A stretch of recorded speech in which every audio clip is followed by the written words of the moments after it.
seen how balance of payment is an integral part to maintain the economic stability of a country. Any imbalance may lead to a crisis like in the case of India, and then the governments have to work really hard in order to put the economy back on track. They may reach out to the International Monetary Fund, a global organization which monitors the BOP of all the countries in such situation of crisis to seek help. Also, on the other side, government must formulate policies to put back the economy on track and stabilize it. Majority of the times, governments try to restrict the imports and promote exports in order to maintain a favorable balance of payment. One of such key initiatives by the governments are the trade zones, which are meant to promote exports of a country and seek foreign exchange funds in return, and thereby trying to maintain a favorable balance of payment. Today in our class, we are going to be seeing the different kinds of trade zones that have been brought in by the government to promote exports. Trade zones are designated areas formed by the government to attract foreign investments to promote exports. The government does this by offering benefits such as tax holidays, tax incentives, or relaxations in duties and tariffs in order to invite such foreign companies. The main aim of trade zones is to provide an internationally competitive and hassle-free environment for exports. Government also allows relaxations in labor laws. The trade zones help the government to earn foreign exchange funds and thereby develop the economy and maintain a balance of trade surplus. The first zone that we are going to discuss are called as the SEZ, the Special Economic Zone. A Special Economic Zone is a designated area which is treated as a foreign territory within a country. The rules and regulations that apply for an SEZ are different from that of the rest of the country.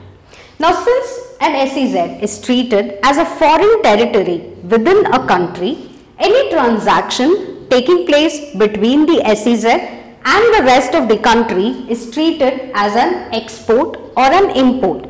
Similarly, as a transaction between the world and the SEZ is to be treated as an import and export. Now, organizations set up their manufacturing units within this SEZ territory in order to produce or manufacture goods and services that are meant for the purpose of exports. India was the first country in Asia to recognize the effectiveness of such processing zones and set up the first export processing zone in the year 1965 in Kandla, the state of Gujarat. The Special Economic Zone policy was announced by the government in the year 2000 with an objective to set up SEZs as an engine for economic growth, providing world-class infrastructure with attractive fiscal packages. The Special Economic Zone Act 2005 was passed by the government in the year 2006. Now let us look at the key objectives of Special Economic Zones. The first objective of a Special Economic Zone is to promote goods and services for exports. Next, the Special Economic Zones are aimed at developing the infrastructure facilities. Special Economic Zones also offer opportunity for employment. An SEZ also aims to attract investments from both domestic and foreign sources. At last, an overall growth of economic activity is the ultimate purpose of setting up a Special Economic Zone and thereby contribute towards the economic growth of a country. SEZs can be broadly classified into two types. One, a sector-specific SEZ, and the other called as the multi-purpose SEZ. When all the companies located inside an SEZ belong to the same industry, it is called as a sector-specific SEZ. Examples are the Gems and Jewelry SEZ in Kolkata, the Biotech SEZ in Bangalore. On the other hand, if the companies located inside the SEZ belong to different industries such as pharmaceutical, retail, manufacturing, etc., it is called as a multi-purpose SEZ. Examples are Noida SEZ, Cochin SEZ in Kerala, MEPS in Chennai. Now, let us see who can set up these special economic zones within a country. In India, the SEZs fall under the Ministry of Commerce. The parties who are interested to set up such special economic zones are referred to as developers. They can be any private, public, joint sector, state government or its agencies who can set up such SEZs within a state. The developer submits his proposal to the state government, who in turn submit it to the Board of Approval under the Ministry of Commerce, expressing his interest to establish a special economic zone. The board reviews the proposal and provides their acceptance. The special economic zones are monitored by the Development Commissioner of the SEZ, Customs, and a representative from the state government on an annual basis. The major benefits of an SEZ are simplified business environment and incentives in the form of taxes and duties. Once the SEZ is established, the companies can now set up their units within an SEZ in order to manufacture goods or services meant for exports. Let us now understand how can a company set up their unit within an SEZ. A company willing to set up a unit within an SEZ must first submit an online application Form F as per the SEZ rules. The company must also present their request to the Development Commissioner of the said SEZ. They must provide all the necessary documents which will be reviewed by the Development Commissioner. In case the Development Commissioner is not satisfied and asks for additional information, the said company must provide him with the required details. Upon thorough verification and analysis, the Development Commissioner then provides his approval in the form of a letter of approval to the company. Once that is received, the company must then sign an agreement with the SEZ developer providing the date of commencement of operations. Upon completion of all this process, the unit can be set up within an SEZ and start their operations as per the said date. SEZ were established with the main aim to promote export of goods and services in the international market and thereby earning foreign exchange funds which can be used for the economic growth and development of a country. In order to do so, the government offers many benefits and incentives to attract companies to set up units within the SEZ zones. Let us now have a look at the benefits that are offered by the government. The first benefit offered by the government is duty-free imports or domestic procurement of goods meant for the development, operations or maintenance of the units in SEZ. As we have seen earlier that any company which wishes to import a product from the outside world has to pay duty to the customs at the ports. However, if such units are present within the SEZ, they are exempted from the import duty, which is a major benefit for the organizations located within the SEZ. The products that are covered include capital goods, office equipments, raw materials, commodities, packaging materials, etc. The second major benefit offered by the government is tax holiday on the income tax under Section 10AA of the Income Tax Act. The government offers a tax holiday in a phased manner to the units located within the SEZ. It offers a 100% exemption on the income tax over export income for the first 5 years, a 50% of exemption for the next 5 years, and another 50% on the plowed back export income for the next 5 years. The third major benefit offered to the companies located within the SEZ is that they are exempted from the goods and services taxes. Government also allows 100% FDI in manufacturing through an automatic route for an SEZ company.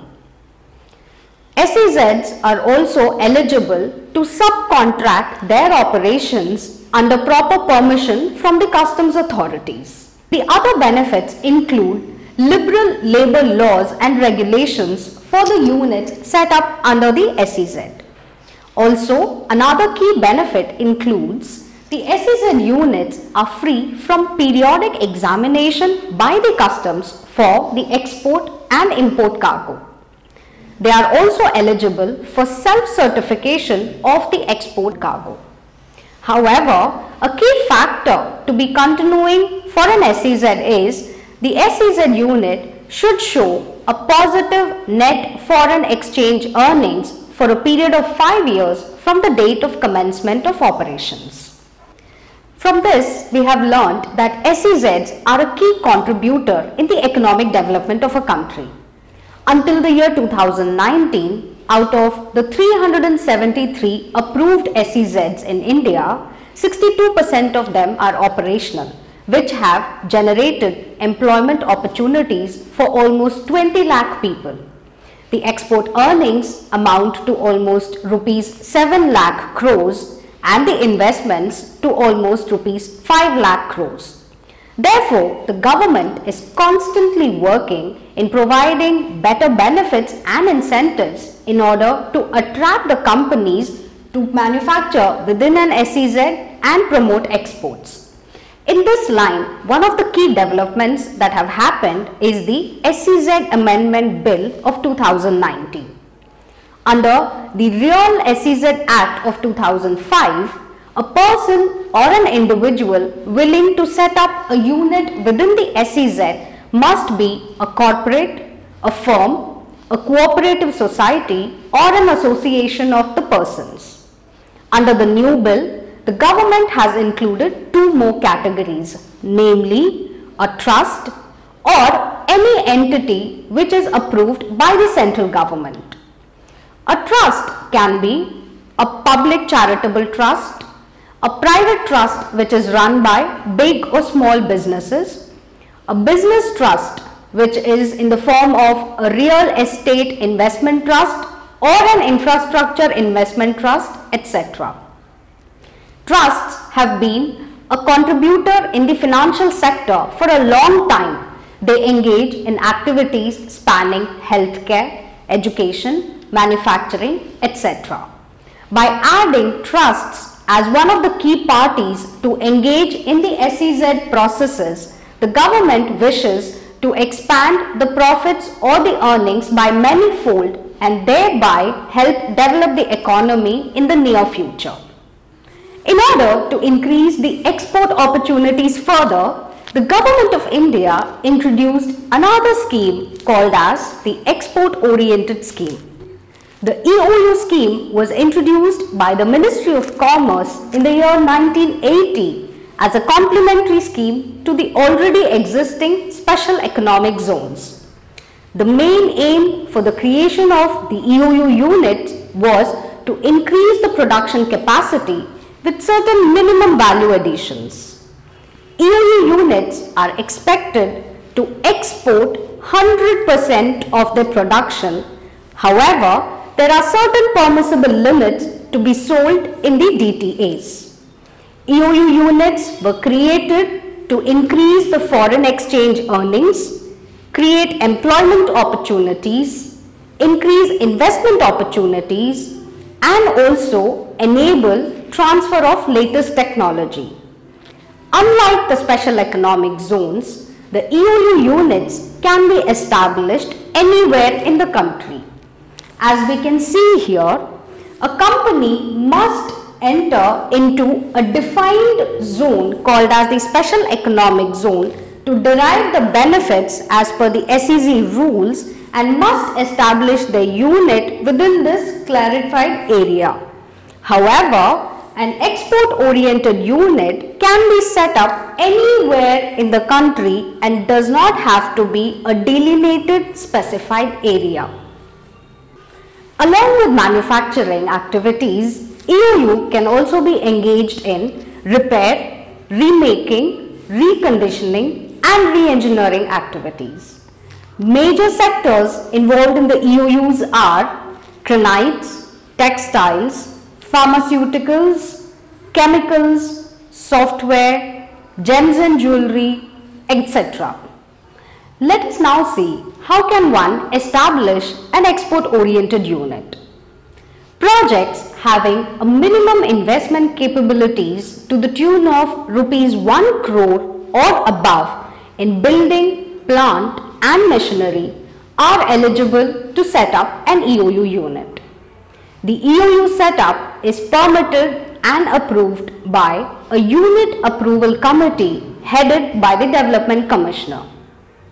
Companies who are willing to establish an export-oriented unit must submit their application in prescribed form of Appendix 14IA to the Developmental Commissioner along with all the necessary documents. Upon review and approval from the Unit Approval Committee, the Development Commissioner issues a letter of permission. The letter of permission provides all the details such as the items to be manufactured, the plant capacity, the annual export projection for the next 5 years, limitations if any, etc. The letter of permission is valid for a period of up to 3 years within which the unit must start its production. If in case due to certain situations the unit is not able to do so, the letter of permission can be extended for another 3 years validity depending on the proper review by competent authorities. Once the letter of permission is issued and the approval has been granted, the unit must now execute a legal undertaking with the Development Commissioner under Appendix 14IF. Upon completion of the legal undertaking, the unit must now complete its formalities with the customs and seek the necessary approvals under Section 58 and 65 of the Customs Act 1962. An export-oriented unit is expected to achieve a positive net foreign exchange earnings under the exempt policy. An NFE is calculated cumulatively for a period of 5 years from the date of commencement of operations. In case an EOU is unable to achieve this positive NFE due to certain restrictions or prohibitions on exports as imposed by the government, the period is further extended to 5 years basis approval from the Board of Approval. Or in the other case, if an EOU unit is unable to achieve the positive NFE due to some unavoidable situations such as natural calamities, this period is extendable up to 1 year. The EOUs are licensed to manufacture goods under bonding period, which is initially for a period of 5 years and further extendable to another 5 years depending on the approval from the Development Commissioner. Now let us look at the benefits enjoyed by units under EOU scheme. The EOU units can procure duty-free products from both imports and domestic sources. These products may include capital goods, raw materials, packaging materials, spares, etc. EOU units are also eligible to import second-hand capital goods without the payment of duty. EOU units have to pay the goods and services taxes. However, they have a provision to claim the refund from the government. These units enjoy fast-track customs clearance facilities. Government allows 100% FDI into EOUs through automatic routes. EOU units are permitted to subcontract operations or production to a DTA upon proper permission from the authorities. Exports of EOU units are allowed on self-certification and self-sealing basis. The next zone that we are going to discuss are called as the Foreign Trade Warehousing Zone.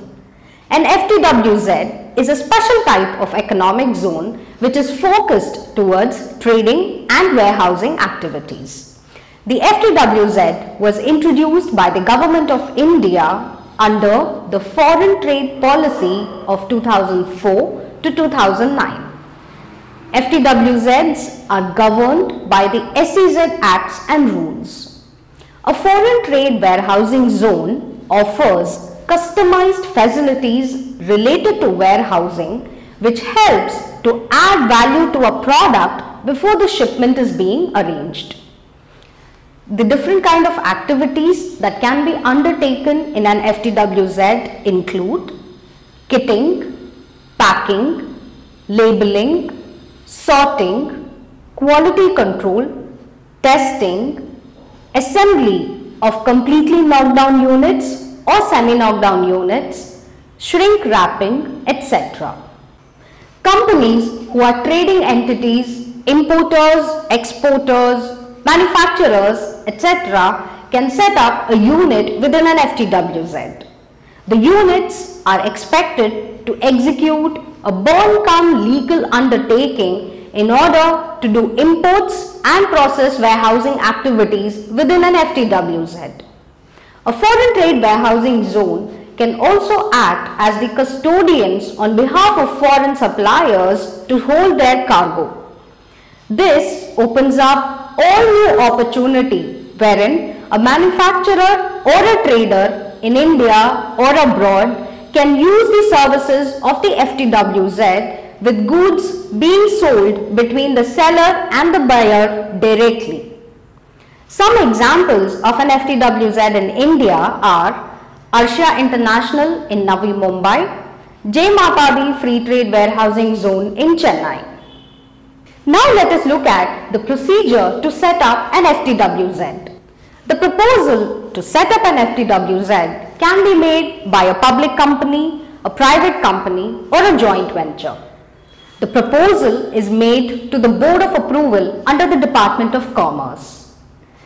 Upon review and approval, the BOA issues a letter of permission for the development, creation, operations and maintenance of the FTWZ to the developer.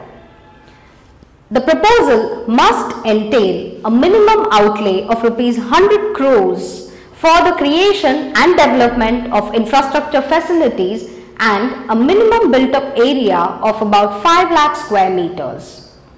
The developer can import duty-free products such as building materials and equipments for the development of the infrastructure facilities. Once the FTWZ is completed, the developer can then lease or rent warehouse space, office space and other facilities in an FTWZ to traders or exporters. Once the FTWZ has been developed, companies can now set up their units within a foreign trade warehousing zone. Let us now look at the benefits that the companies have by establishing units under a foreign trade warehousing zone. The FTWZ scheme offers duty-free imports to the companies on all the goods meant for warehousing activities except a few prohibited items. Customs duties are exempted on all the goods imported into an FTWZ. It offers duty deferment to the importers wherein they have to pay the duty only when the sale is being made, and also no interest is charged as in the case of a bonded warehouse. The imported goods can be stored within an FTWZ for a period of 2 years without the payment of duty. Upon completion of such a period, the duty as due shall be applicable with a grace period of about 3 months, which can be decided by the authorities accordingly. It offers the benefit of quality control, checking and testing to the importers before duty payment. Therefore, for rejected and damaged goods, no duty is to be paid by the importer. These rejected and damaged goods can be re-exported without any loss. Also, the FTWZ scheme allows exemption from customs duties for the products that are meant for re-exports.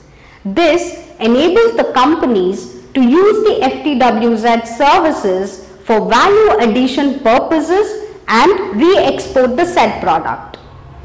FTWZs are eligible for faster customs clearance formalities. Also, FTWZs have tax exemptions on the transportation and handling services from the port to the zones. As we have seen, the benefits that are offered to units operating under a foreign trade warehousing zone, let us also discuss a couple of examples. First, let us assume a foreign rubber supplier who can procure his products from Malaysia, Indonesia or Thailand and can store it in an FTWZ. He can do so without the payment of import duties and supply to the tire manufacturers as and when required per their production cycle times. Second, an FTWZ scheme allows for the assembly of motor vehicle kits, IT hardware or phones by procuring parts from different parts of the world for duty free. Third, let us assume an automobile manufacturer who can store his spares in an FTWZ. He can do so without the payment of duty at the time of import and also can reach out to the domestic market with the shortest possible lead times, thereby saving on both the cost and the time of operation. These spare parts can also be tested prior to being sold in the market. Therefore, it helps the manufacturer in saving on the duty amount that is to be paid. He does not have to pay the duty for such defective or damaged spares. These defective or damaged spare parts can be re-exported without any loss. With this, we come to the conclusion of the free trade zone topic, wherein we have seen the roles, responsibilities and benefits offered to the customers. I will now see you in the next topic.